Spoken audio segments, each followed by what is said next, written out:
Ini mohon maaf Kiai, saya nunggu untuk disumpah dan mubahalah ini. Saya sudah sakit dan marah terhadap pelecehan Ba'alawi. Tolong ambilkan Quran. Kalau saya berbohong, saya tidak diutus Rasulullah dan mengaku diutus Rasulullah. Ya. Mau bermubahalah sekarang? Ya silahkan. Oke. Saya sudah nunggu 2 minggu Kiai. Oke, siap. Jika saya berbohong, mengaku diutus Rasulullah padahal bukan. Jika saya tidak bermimpi berjumpa dengan Rasulullah dan mengaku bermimpi.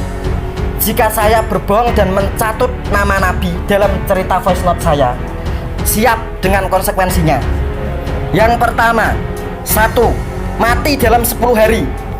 Saudara yang mulia Bahar bin Smith ditunggu Pak Kiai Ilzamuddin Ketua Naat untuk tes DNA. Belum dipenuhi kan panggilannya gitu? Belum. Ditunggu di markas Naat Madura. Kemudian kami menunggu kehadiran Bapak Taufik Assegaf, Ketua Al-Habib Taufik Assegaf, Ketua Robitoh Alawiyah Pusat, untuk datang ke sini 7 kali 24 jam dalam seminggu ini untuk datang ke sini untuk tes DNA gratis. Gus Fuad kersa bayari guys. Siap. Biar perdebatan ini tidak menguras energi bangsa. Assalamualaikum, selamat siang. Menanggapi ada satu video dari Kang Maulana Ishak, bisa dibilang dia ini menantang, atau bisa dibilang klarifikasi juga bisa, tapi dengan sumpah, dengan mubahalah. Video tadi itu kalau Anda simak, saya sebagai orang biasa itu agak gimana ya, terenyuh gitu loh. Itu menandakan banyaknya ulama Kiai Gus yang terkenal itu tidak bisa diharapkan gitu loh, khususnya untuk membentengi umat dari pengaruh propaganda oknum-oknum Ba'alawi. Orang ini kan kemarin yang membuat voice note, dia mengaku bertemu dengan Kanjeng Nabi di mimpi berkali-kali, dan dia juga bertanya apakah Ba'alawi itu putra zuriyah Nabi. Jawabannya tidak. Lalu para muhibin yang nyinyir itu menganggap itu hanya reka-reka. Akhirnya orangnya muncul, di mana orang-orang yang kemarin itu yang suka mubahalah, oknum-oknum Ba'alawi yang sok suka sumpah mubahalah, pada kemana? Kemarin Mbah Mufid udah jelas nggak ada yang berani. Ditambah ini orang juga santri dari Kudus, bahkan dia berani bersumpah seperti itu. Saya terenyuh loh ngeliat begitu sesungguhnya. Kemana Kang? Nyali-nyali kemarin tuh orang yang suka mengenalkan mubahalah. Kita udah lama tahu, udah lama melihat mereka dikit-dikit mubahalah dengan lantangnya, dengan sok-sokan nyali yang tinggi. Ini dia ada lawannya. Kalau orang udah muncul begini, berarti dia meyakini dengan kebenaran. Dia yakin dengan apa yang dia katakan.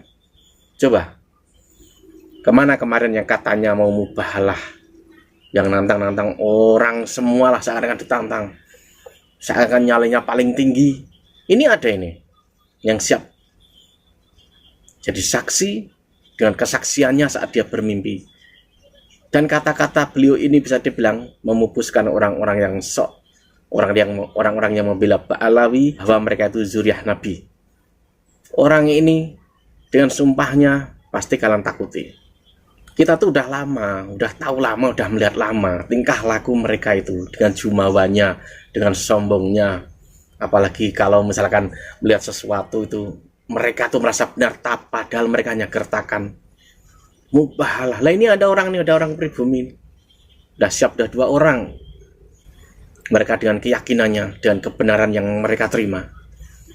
Kalau orang sudah sekian lama melihat tingkah laku kalian, dengan gaya-gaya kalian yang jumawa itu, pasti akan ketemu lawannya. Mbah Mufid udah jelas menantang siapa saja yang ingin mubahalah soal Ba'alawi, bahwa Ba'alawi itu bukan zuriyah Nabi. Beliau udah siap kapan saja. Ditambah ini orang santri dari Kudus, seorang Gus. Saya hanya melihat kemarin tuh orang yang jumawa itu loh, pada kemana? Apalagi itu orang-orang lokal. Ayo, berani nggak? Dikira orang itu kalau yang pakai sorban, orang yang wah kelihatannya bersih, bukan main ya. Bersih itu kan kulit gitu loh. bisa keturunan dan macam segalanya gitu loh. Dikira orang-orang begitu kali ya yang dipercaya. Orang yang sederhana seperti itu juga sama gitu loh. Dia punya keleluasaan spiritual. Bahkan banyak ke orang-orang di Jawa itu, di Pulau Jawa yang mimpi ketemu Kanjeng Nabi itu banyak. Tapi mereka pada diam. Banyak. Masa harus ngaku gitu loh. Nah, karena ramainya soal nasab itu, bahwa bahkan mereka sampai sekarang itu masih jumawa, bahkan dijak tes DNA juga nggak mau, nggak berani. Itu bahkan orang ini juga apa, menyentil Pak Taufik Assegaf itu, ketua para Ba'alawi di Indonesia, dikasih batas waktu 7 hari 24 jam untuk membuktikan bahwa dia berani tes DNA. Dia juga nyentil Bahar bin Smith. Kalau kalian itu pada ceramah itu kan, wah, paling aja lah gitu loh. Sesungguhnya ini masih sedikit, masih banyak lagi kalau mau dikeluarkan. Tapi yang saya sesalkan itu banyak tokoh ulama yang dikenal, yang terkenal, pada diam. Mereka lebih memilih aman. Mereka lebih memilih mencari pundi-pundi rekeningnya itu tebal. Nggak melihat ada hal seperti itu, ada hal persekusi dan lain sebagainya. Akhirnya ya dilawan gitu loh. Lalu mereka ini yang orang yang diharapkan, oh ini sebagai Ustadz Gus atau siapa yang terkenal, kalian ngapain saja gitu loh. Pura-pura nggak ngelihat atau pura-pura nggak tahu. Padahal diharapkan oleh umat, tapi kalian pura-pura nggak tahu.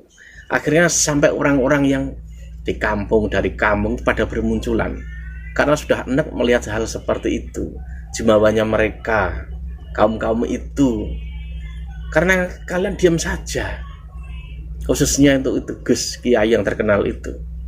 Sampai orang yang ibaratnya apa toh, yang biasanya nonton, yang biasanya diam saja pada ikut bicara, bayangin saja.